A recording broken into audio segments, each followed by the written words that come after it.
Kachang, nandito naman tayo ngayon sa probinsya ng Quezon at dito nga ay magluluto tayo ng suman, sumang malagkit. Sumang malagkit, isa sa pangunahing kakanin dito sa Lopez, Quezon.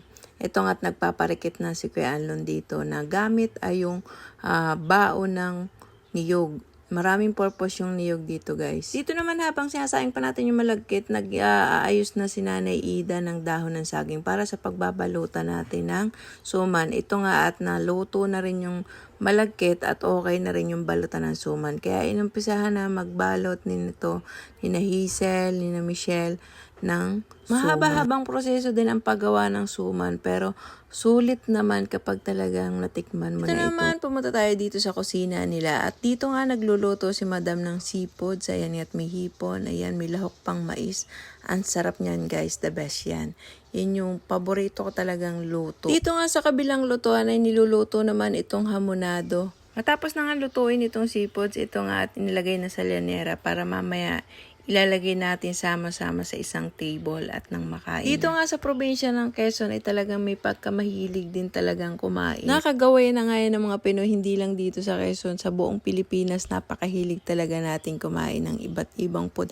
Napakalikot ng isip mag-experiment ng mga luto-luto. Lalo na yung mga best version ng mga adobo, may iba't ibang version na tayo ng adobo. Ito nga, guys, at nalagay na natin lahat sa llanera at ilalagay naman natin yung mga sabaw niyan, yung mga sauce niyan.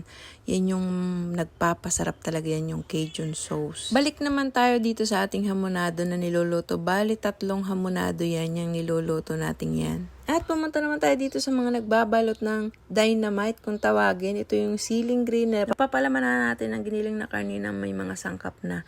Akala ko dati mahirap gawin to. Ito kinakain ko lang dati doon ng siguro mga 2011 sa complex. Yan, mahilig akong kumain dyan. Dito naman, magpiprito tayo ng fried chicken. Yan, gustong-gusto ng mga bata yan. Yan, chicken joy, bida ang saya. Balikan naman natin yung ating mga babalot ng suman. Ito nga yung bata ay nangangain na ng totong. Oh. Medyo mabusisi din talaga ang paggagawa ng suman. Kaya naman dito sa probinsya, uso yung tulungan.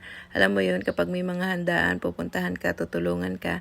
At pag ikaw naman next month, next day ang merong handaan, pupuntahan ka rin na tutulungan ka at walang bayad yon. Pero dito naman ngayon, guys, family lang itong nagtulong-tulong. Wala dyan yung ibang tao na manunulungan. At sabi ko nga sa inyo, guys, medyo matagal ang proseso nito kaya inabot na tayo ng dilim dito sa pagbabalot ng suman. Bukod dyan, guys, pakukulan pa yan ng halos magdamag mamayang gabi.